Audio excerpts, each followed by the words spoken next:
It's Monday, June 30th, AD 2025. This is the Worldview in 5 minutes, written by yours truly and heard on 140 radio stations and at theworldview.com. I'm Adam McManus. South Korean authorities detained 6 Americans today after they attempted to send 1,600 plastic bottles containing miniature Bibles into North Korea by sea, reports International Christian Concern. In Isaiah 55:11, God says, "My word that goes out from my mouth, it will not return to me empty, but will accomplish what I desire and achieve the purpose for which I sent it." According to the Gwangwa Island Police, the Americans are being investigated because they allegedly violated the law on disaster management. The Americans reportedly threw the bottles, which also included USB sticks, money, and rice, into the sea, hoping North Koreans would eventually find them washed up on their shore. The police did not disclose the contents of the USB sticks. Christian missionaries and human rights groups have attempted to send plastic bottles by sea and balloons by air into North Korea. Sadly, South Korean President Lee Myung, who was just elected June 4th, 2025, has pledged to halt such campaigns, arguing that such items could provoke North Korea.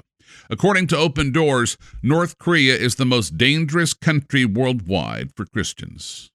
The U.S. Senate advanced the latest version of President Trump's One Big Beautiful Bill in a procedural vote on June 28th, clearing the way for floor debate on the substance of the sweeping mega bill, reports the Epoch Times. This moves Republicans one step closer to delivering on key parts of President Donald Trump's second-term agenda. The bill advanced in a vote of 51 to 49, with enough Republican holdouts joining party leaders to avoid the need for Vice President J.D. Vance's tie-breaking vote and to push the measure forward despite lingering concerns about some of its provisions. Republican Senator Susan Collins of Maine and Josh Hawley of Missouri, 2 pivotal holdouts, said on June 28th that they would vote to advance the mega bill, pointing to revisions unveiled by party leaders on June 27th that addressed some of their earlier objections. Hawley, who had previously objected to proposed Medicaid cuts, told reporters on June 28th that he would back not only the motion to proceed, but also final passage of the bill. He credited his decision to new language in the updated bill that delays implementation of changes to the federal cap on Medicaid provider taxes, a provision he said would ultimately bring more federal funding to Missouri's Medicaid program over the next 4 years.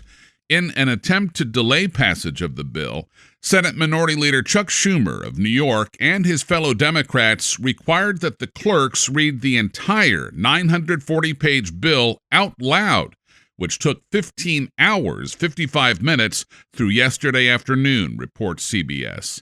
The chamber began up to 20 hours of debate on Sunday afternoon, which you can watch through a special link in our transcript today at theworldview.com.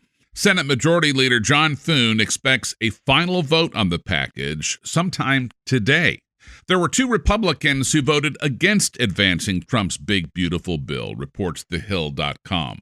Senator Rand Paul of Kentucky, who opposes a provision to raise the debt limit by $5 trillion, and Senator Thom Tillis of North Carolina, who says the legislation would cost his state $38.9 billion in federal Medicaid funding. 3 other Republicans who had wavered changed their minds. Senator Ron Johnson of Wisconsin changed his no vote to aye, and holdout Senators Mike Lee of Utah, Rick Scott of Florida, and Cynthia Lummis of Wyoming also voted yes to advance the bill. The bill had suffered several significant setbacks in the days and hours before coming to the floor, at times appearing to be on shaky ground. Trump blasted Tillis on Truth Social, vowing to interview candidates to run against him in the upcoming senatorial primary. He said, quote, "Looks like Senator Thom Tillis, as usual, wants to tell the nation that he's giving them a 68% tax increase, as opposed to the biggest tax cut in American history.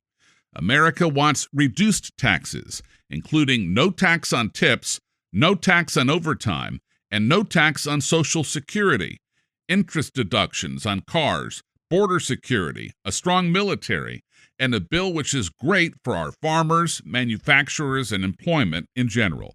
Thom Tillis is making a big mistake for America and the wonderful people of North Carolina, end quote.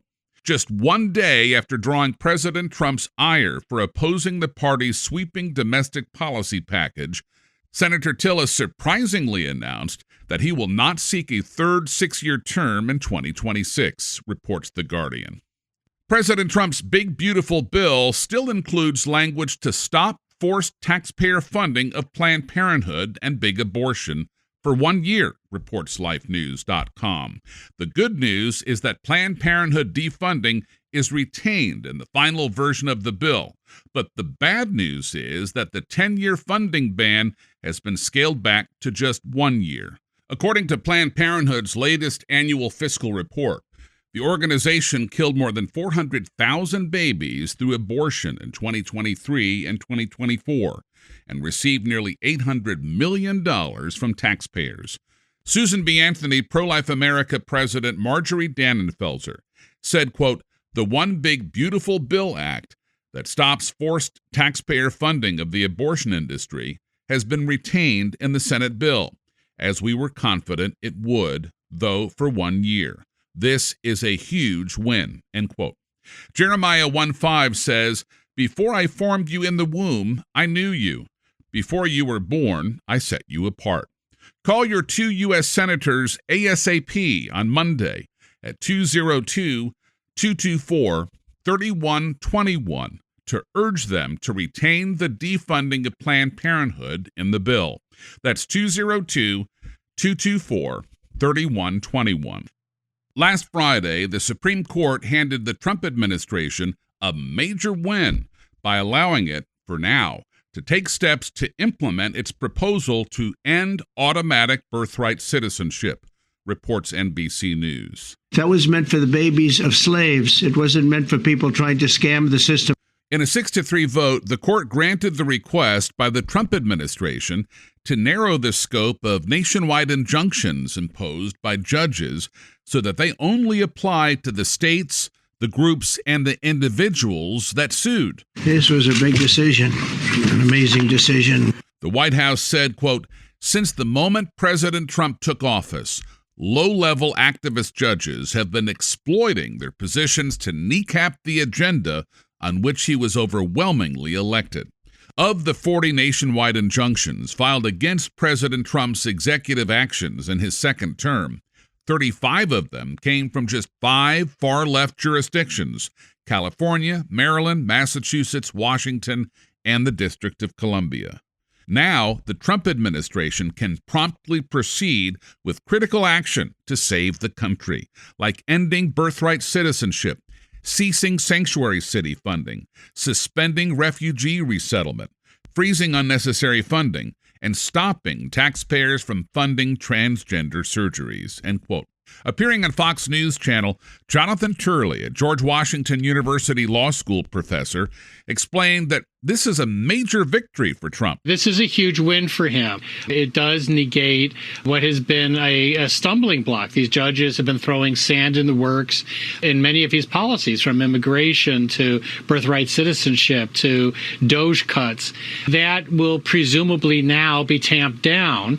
If these judges try to circumvent that, I think they'll find an even more expedited path to a Supreme Court that's going to continue to reverse some of these, lift some of these injunctions. President Trump agreed wholeheartedly. We've seen a handful of radical left judges effectively try to overrule the rightful powers of the president to stop the American people from getting the policies that they voted for in record numbers.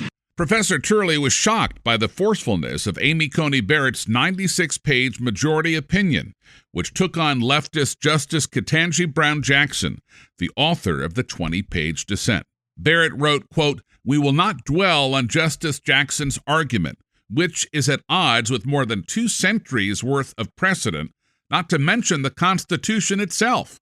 Justice Jackson decries an imperial executive while embracing an imperial judiciary, end quote. The opinion was really radioactive in this takedown of Justice Jackson. I've been covering the Supreme Court for decades. It's rare to see that type of exchange. The important thing to remember is that Justice Barrett delivered what was essentially a pile driver, but she didn't do it alone. I mean, her colleagues signed on to this. And I think it's very clear that the majority is getting tired of the histrionics and the hysteria that seems to be growing a bit on the left side of the court. Shirley cited two examples of the hyperbolic rhetoric of the three leftist judges on the Supreme Court. It's the hyperbole that's coming out of the dissent that is so notable. Justice Sotomayor, in that Maryland case, said that giving parents the ability to opt out of a few lessons was going to, quote, create chaos and probably end public education. Justice Jackson saying this could very well essentially be the death of democracy. It's the type of hyperbole that most justices have avoided. Even CNN's Michael Smerconish said that Trump is meeting and surpassing expectations. By any objective measure, President Trump has his opponents on the run. And finally, toward our $123,500 goal by today, June 30th, to fully fund the Worldview's annual budget for our 6-member team, 30 listeners stepped up to the plate.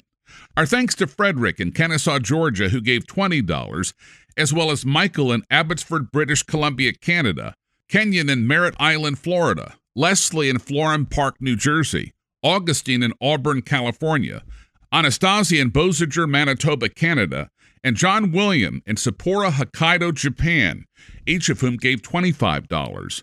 We appreciate Tim in Derby, New York, who gave $33, as well as Charles from an unknown city, Yvonne in Cornwall, New York, Stephanie in Mesa, Arizona, James and Mary in Glade Valley, North Carolina, Colleen in Goose Creek, South Carolina, Glenn and Linda in Palmdale, California, Timothy and Brenda in Colorado Springs, Colorado, George in Niagara Falls, New York, Kezia in Walpole, New Hampshire, and Bob in Wilmot, South Dakota, each of whom gave $50.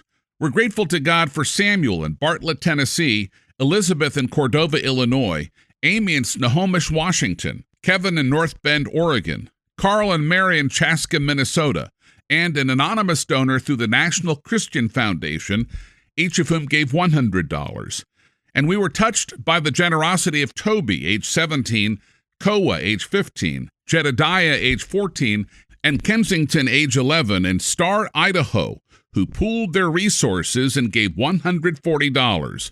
Royal in Topeka, Kansas, who gave $250, Joe and Becky in Gainesville, Georgia, who pledged $40 per month for 12 months for a gift of $480, Stuart in Zillow, Washington, who gave $500, Stephen in California, Maryland, who pledged $100 per month for 12 months for a gift of $1,200, and an anonymous donor through the National Christian Foundation who gave $5,000.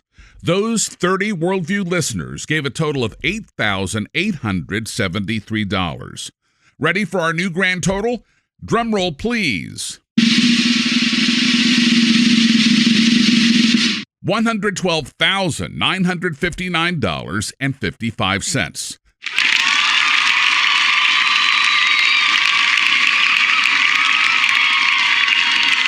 Wow! To each one of you who gave Friday and over the weekend, thank you.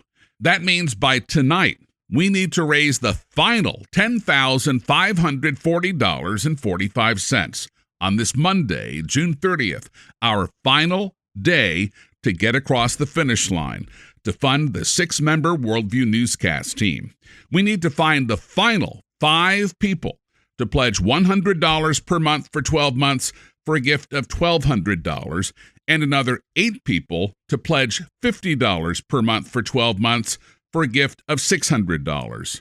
Go to theworldview.com and click on Give on the top right.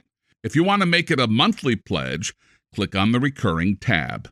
Help fund this one-of-a-kind Christian newscast for another year with accurate news, relevant Bible verses, compelling sound bites, uplifting stories, and practical action steps.